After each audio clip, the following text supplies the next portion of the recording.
Rules for converting ER diagrams into tables. तो सबसे पहला रूल होता है कि जब हमारे पास एक स्ट्रॉन्ग एंटिटी सेट दिया गया हो और उसके पास सिर्फ सिंपल एट्रीब्यूट्स हो, मतलब स्ट्रॉन्ग एंटिटी सेट है एंड उसके जो एट्रीब्यूट्स हैं वो सिंपल है। फॉर एग्जांपल अगर ऐसे दिया है कि हमारी एक स्ट्रॉन्ग एंटिटी है दैट इज स्टूडेंट, ना इसके सिंपल एट्रीब्यूट्स हैं कि उस स्टूडेंट का रोल नंबर क्या है। एट्रीब्यूट्स को हम सर्कल के अंदर लिखते हैं, एंटिटी को हम रेक्टेंगल के अंदर लिखते हैं। उसका रोल नंबर क्या है, नेम्स क्या है, मतलब नेम क्या है एंड उसका DOB क्या है। ठीक, तो ये हमारा स्टूडेंट है और इसके ये एट्रीब्यूट्स हैं। तो ये बहुत ही सिंपल एट्रीब्यूट है। तो इसकी टेबल्स कैसे बनती हैं, इसकी टेबल बनी इसमें सिर्फ एक टेबल बनती है, मतलब जब ऐसा कुछ दिया गया हो तो इसमें ओनली वन टेबल, और वो टेबल होगी कैसे कि स्टूडेंट और उसके जो सिंपल ये तीनों एट्रीब्यूट्स हैं वो लिख देंगे। ठीक है, तो इस तरह से हम टेबल बना देंगे। Now comes rule 2। अगर जो स्ट्रॉन्ग एंटिटी तो दी गई है बट उसके साथ जो एट्रीब्यूट्स हैं वो कंपोजिट एट्रीब्यूट्स हैं। कंपोजिट मतलब जिनको आगे फर्दर ब्रेक डाउन किया जा सकता है। दैट इज, अगर एक एट्रीब्यूट मतलब एक एंटिटी है स्टूडेंट, उसके दो एट्रीब्यूट्स हैं, that is name and second attribute है एड्रेस। तो एड्रेस अब जो ये यहाँ पे है फर्दर तीन एट्रीब्यूट्स में कि विलेज नेम क्या है, सेकेंड डिस्ट्रिक्ट क्या है एंड थर्ड स्टेट क्या है। ठीक, तो उसका एड्रेस इस तरह से फर्दर डिवाइडेड है। नाउ नेम भी उसका फर्दर टू एट्रीब्यूट्स में डिवाइड हो सकता है कि इसका फर्स्ट नेम क्या है और सेकेंड नेम क्या है। तो इस केस में जब कंपोजिट एट्रीब्यूट्स होते हैं तो उस केस में हमारा एक ही टेबल बनता है, बट उसके जो एट्रीब्यूट्स होंगे मतलब एक टेबल बनेगा और उनके एट्रीब्यूट्स होंगे जो लीफ एट्रीब्यूट्स होंगे। लीफ एट्रीब्यूट्स वो होते हैं जिनका फर्दर कोई डिवीजन ना हो। एंड स्टूडेंट का एक और एट्रीब्यूट होगा रोल नंबर, है ना। तो अब जो टेबल बनेगी वो एक ही टेबल बनेगी, बट जो उसके अंदर कॉलम्स होंगे वो कॉलम्स का जो नेम होगा यानी इनमें से जो कॉलम बनेंगे वो लीफ नोट्स होने चाहिए। लीफ नोट्स यानी कि जो फर्दर ब्रेक डाउन नहीं किए गए। तो फर्दर ब्रेक डाउन देखो रोल नंबर नहीं किया गया, रोल नंबर को फर्दर कहीं ब्रेक डाउन नहीं किया गया, तो इसमें हम रोल नंबर इंक्लूड कर लेंगे। तो पहला एट्रीब्यूट रोल नंबर होगा। नेक्स्ट हमने देखा कि नेम डिवाइडेड है दो में, तो हम नेम को नहीं लेंगे। एंड अगेन हमने एड्रेस देखा तो एड्रेस भी तीन में डिवाइडेड है तो इसको नहीं लेंगे। एंड लास्टली फर्स्ट नेम देखा जो डिवाइडेड नहीं था, इसको हमने एक एट्रीब्यूट मान लिया। देन सेकेंड, हमारा जो सेकेंड नेम है ये भी एक एट्रीब्यूट होगा हमारा इस टेबल में। वाई? क्योंकि ये फर्दर ब्रेक डाउन नहीं है। अगेन विलेज का जो है वो भी, एंड देन अगेन जो डिस्ट्रिक्ट का है वो भी, और जो अभी स्टेट का है वो भी। तो लीफ नोट्स को हम लेते हैं रूल नंबर 2 में जब कंपोजिट एट्रीब्यूट्स होते हैं। इसमें टेबल एक बनेगी, ओनली वन टेबल।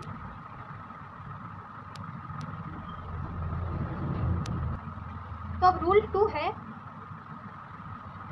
कि जो हमारी स्ट्रॉन्ग एंटिटी है उसके साथ इस बार मल्टी वैल्यूड एट्रीब्यूट्स हैं।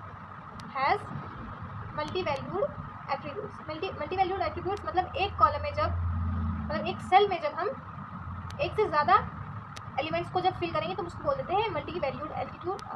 तो फॉर एग्जांपल लेते हैं कि स्टूडेंट का ही लेते हैं। स्टूडेंट, उसका कोई रोल नंबर होगा एट्रीब्यूट, उसकी कोई सिटी होगी तो रोल नंबर तो उसका एक ही होगा, येस, और तो इसी को हम सिंपल एट्रीब्यूट बोलेंगे।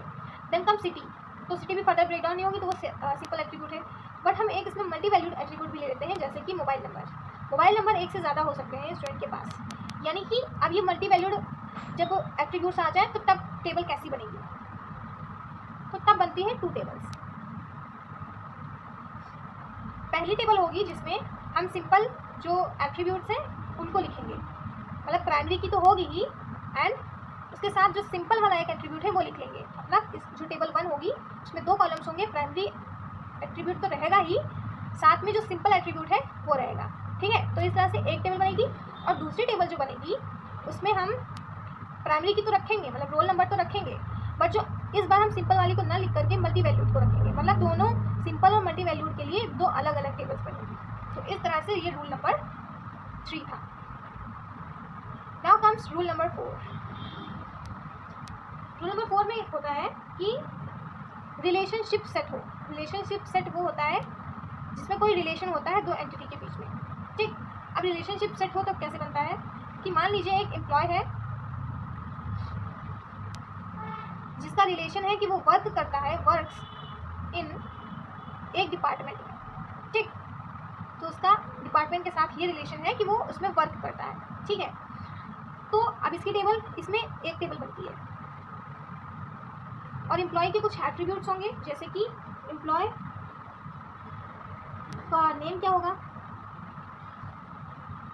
एम्प्लॉय नंबर, वो किस आईडी मतलब, एंड देन उसकी सैलरी क्या होगी, ये उसके कुछ कुछ एट्रीब्यूट्स होंगे। ऐसे ही वर्ड्स, मान लीजिए कब से काम कर रहा है तो ये वर्ड्स इनका भी एक एट्रीब्यूट होगा, सिंस कब से कर रहा है। डिपार्टमेंट में इसकी डिपार्टमेंट की आईडी होगी एंड डिपार्टमेंट का नाम होगा। तो इस तरह से कुछ एट्रीब्यूट्स इन सबके होंगे एंटिटीज़, और इनमें प्राइमरी कीज़ है ई नंबर और आईडी, ठीक। तो इसकी टेबल कैसी बनती है कि जो रिलेशन है उसका जो एट्रीब्यूट है वो लिखा जाएगा, यानी कि सिंस, और जो साइड में एंटिटीज़ हैं इनकी प्राइमरी कीज़ लिखी जाएंगी, यानी डिपार्टमेंट की ये आईडी प्राइमरी की है तो वो लिखी जाएगी, एंड एम्प्लॉय की जो आईडी मतलब एम्प्लॉय नंबर है वो लिखा जाएगा। इस तरह से एक टेबल बनेगी इसमें, ठीक। अब रूल नंबर 5, तो ये अप्लाई होता है जब हमको दिए गए हों कार्डिनैलिटी रेशियोज। तो यानी कि इसमें हम 4 टाइप्स पढ़ने वाले हैं। फर्स्ट टाइप ये होगा कि हमें कार्डिनैलिटी रेशियो दिया गया है m/n, यानी मैनी टू मैनी, ठीक। आप लेते हैं ये कि कुछ कुछ ऐसे है और इसके एट्रीब्यूट्स हैं d1 d2, d1 जो है वो प्राइमरी की है, ऐसे ही a के दो एट्रीब्यूट्स हैं a1 a2 और a1 एक प्राइमरी की है, ठीक। तो जहाँ पर भी ये होता है तो उसमें हम 3 टेबल्स बनाएंगे, मतलब अगर हमें मैनी टू मैनी रिलेशन दिया गया है तो इसमें बनेंगी 3 टेबल्स। 3 टेबल्स ऐसे बनेंगी कि पहले सेपरेटली ये दोनों टेबल्स बन जाएंगी, यानी ए वाली जो बन जाएगी a1, a2 करके, ठीक है। ऐसे ही बी की सेपरेटली बन जाएगी d1, d2 की। एंड अब जो ये r की है इसमें जो रिलेशन बनेगा वो इस तरह से बनेगा, मतलब रिलेशनल जो टेबल होगी वो इस तरह से बनेगी कि a की जो प्राइमरी की है वो ले ली जाएगी एंड b की जो प्राइमरी की है वो ले ली जाएगी, यानी इस तरह से। तो ये 3 टेबल्स बनेंगी। नाउ अगर कार्डिनैलिटी रेशियो दिया गया है 1 to many तो इसमें 2 टेबल्स बनेंगी। फॉर एग्जाम्पल a जो है एक बार रिलेट कर रहा है r से, तो ये 1 हो गया, एंड b जो है वो मैनी रिलेशंस रख रहा है r से, ठीक है। और b की जो प्राइमरी की है वो b1 है, और ऐसे ही सिंपल एट्रीब्यूट जो है वो b2 है। a की प्राइमरी की जो है a1 है और a का सिंपल एट्रीब्यूट a2 है। तो जब 1:n का रहता है और तब 2 टेबल्स बनती हैं, एक ऐसी टेबल बनती है कि जो 1 रिलेशन रख रहा है उसकी एक सेपरेट टेबल बनती है, तो a की जो है सेपरेट टेबल बन जाएगी a1 a2 से, ठीक। बट जो मैनी रिलेशंस रख रहा होता है यानी कि b, इसकी जो टेबल बनेगी ये br करके बनेगी और इसमें b1 एंड b2 के सारे एट्रीब्यूट्स होंगे, प्लस जो a का प्राइमरी की है वो भी इसके अंदर रहेगा, ठीक। तो इस तरह से ये 1 to many रिलेशन होता है। नाउ अगर दिया गया है थर्ड केस मैनी टू 1, इसमें मतलब इसमें कितनी टेबल्स बनेंगी, इसमें भी 2 टेबल्स बनेंगी, 2 टेबल्स। फॉर एग्जाम्पल अगर एक रिलेशन है जो मैनी रिलेशन है a से, ठीक, और a की प्राइमरी की a1 है और सिंपल एट्रीब्यूट a2 है, ऐसे ही ये एक बार रिलेट कर रहा है b से और b की प्राइमरी की b1 है और इसका सिंपल एट्रीब्यूट b2 है। तो इस तरह से एग्जाम्पल है। तो इसमें जो टेबल्स बनेंगी, तो इसकी टेबल कैसी बनेगी, इसमें भी 2 टेबल्स बनेंगी। तो जहाँ पे 1 रिलेशन रहता है उस चीज़ की सिर्फ एक सेपरेट टेबल बनती है, यानी b की सेपरेट टेबल बन जाएगी b1 b2 करके, ठीक। लेकिन जो रिलेशन में होता है वो भी मैनी, इसकी एक अलग से टेबल बनती है दैट इज AR, और इसमें a की जो है सारे एंटिटीज एट्रीब्यूट्स रखे जाते हैं, प्लस साथ में ही b की प्राइमरी की रखी जाती है यानी p1। इस तरह से इसकी 2 टेबल्स बन जाएंगी। ऐसे ही नेक्स्ट केस बनता है 1 to 1 का। फॉर एग्जाम्पल अगर हमारा a जो है ये 1 रिलेट कर रहा है r से, ऐसे ही b जो है वो 1 रिलेट कर रहा है r से, और b की प्राइमरी की b1 है और सिंपल एट्रीब्यूट b2 है। ऐसे ही a की प्राइमरी की a1 है और सिंपल एट्रीब्यूट बनेंगे 2 केसेस। फर्दर ये ब्रेक डाउन होता है 2 केसेस में।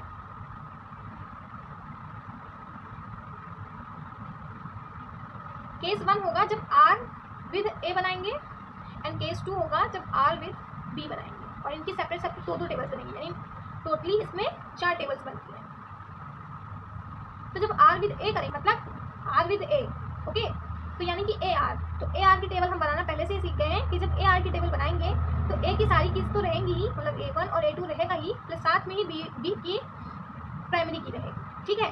और जब हम AR बना लेंगे तो सिंपली B भी बनेगा, इसमें जो रह जाएगा डेट इज B1 B2, इसमें एक टेबल बन जाएगी। एंड जब R विद B बनाएंगे, यानी B और R का रिलेशन बनाएंगे, तो इसकी भी टेबल ऑफकोर्स वैसे ही बनेगी कि B के सारे एट्रीब्यूट्स होंगे इसमें, एंड साथ में ही A का प्राइमरी की होगा इसके अंदर, ठीक है। एंड देन जो बच गया डेट इज A, उसकी हम पूरे एट्रीब्यूट्स लेंगे। तो इस तरह से चौथा केस भी हो गया। नाउ कम्स रूल 6, जिसमें हमें कॉन्स्ट्रेंट्स दी गई है, ठीक है। तो इसमें भी दो केसेस बनते हैं। केस 2, केस 1 ये रहता है कि कार्डिनैलिटी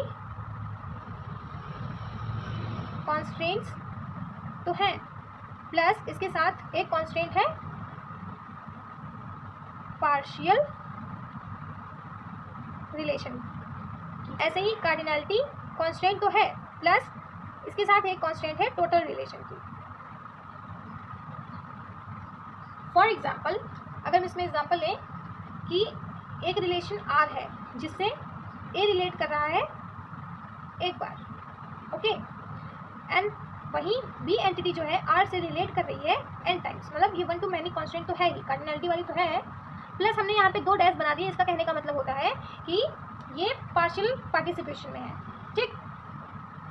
नाउ जब पार्शियल पार्टिसिपेशन में रहता है तो इसकी टेबल कैसे बनेगी, अब देखो, B की 2 एट्रीब्यूट्स होंगे, फर्स्ट वन इज प्राइमरी की and B2 will be simple, A की भी A1 रहेगी प्राइमरी की, A2 विल बी सिंपल, ठीक। और अब जब इस तरह से कोई रिलेशन रहता है तो जिससे एक रिलेशन है उसकी एक सेपरेट टेबल बनती है, यानी A की सेपरेट टेबल बनेगी दैट इज A1, A2, ठीक।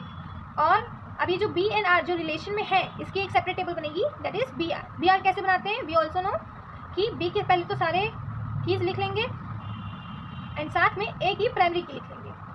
सो इस तरह से हम BR को फॉर्म करते हैं। तो ये हमारी पहले केस की 2 टेबल्स बनती हैं। देन केस 2, केस 2 ये हो सकता है कि जो A है वो टोटली रिलेट कर रहा है R से, और जो R है वो टोटली रिलेट कर रहा है B से, और B के एट्रीब्यूट्स हैं B1 B2, ऐसे ही एक एट्रीब्यूट्स है A1 A2, ठीक। तो इसमें हम किस तरह की टेबल बनाते हैं, इसमें एक ही टेबल बनती है ARB, जिसमें हम सारी जितने भी एट्रीब्यूट्स हैं सबको साथ में लिख देते हैं that is A1, A2, B1, B2, इस तरह से ये बन जाती है। रूल 7 होता है कि जब हमको कोई वीक एंटिटी सेट दिया गया हो, इसमें एक एग्जांपल लेंगे कि जो R रिलेशन है उससे मैनी जो है टोटली पार्टिसिपेटेड है B, ठीक। ऐसे ही R रिलेट कर रहा है A से, और वो पार्टिसिपेशन मतलब उसका कार्डिनैलिटी रेशियो 1 है इधर, ठीक। और A की 2 कीज है A1 A2 सिंपल एट्रीब्यूट, ऐसे ही B की 2 कीज हैं B1 और B2, B1 प्राइमरी की है B की, और B2 जो है सिंपल एट्रीब्यूट है। तो वीक एंटिटी सेट में 2 टेबल्स बनती हैं। 2 टेबल कैसी, फर्स्ट जो एक रिलेट कर रही हो, मतलब जिसमें 1, जब ये 1 to many होता है तो 1 जो रिलेट कर रहा है उसकी सेपरेट एक टेबल बनती है जिसमें उसके एट्रीब्यूट्स होते हैं, एंड जो मैनी रिलेशन रख रहा है उसका अलग से हम बनाते हैं BR करके। और BR कैसे बनाते हैं, B के सारे एट्रीब्यूट्स लिख लिए और एक ही एक प्राइमरी की यहाँ पे लिख ली। तो इस तरह से 2 टेबल्स बनती है इसमें। Now rules ends, now rules यहाँ पे खत्म हो जाते हैं। Now we will be doing unit 3।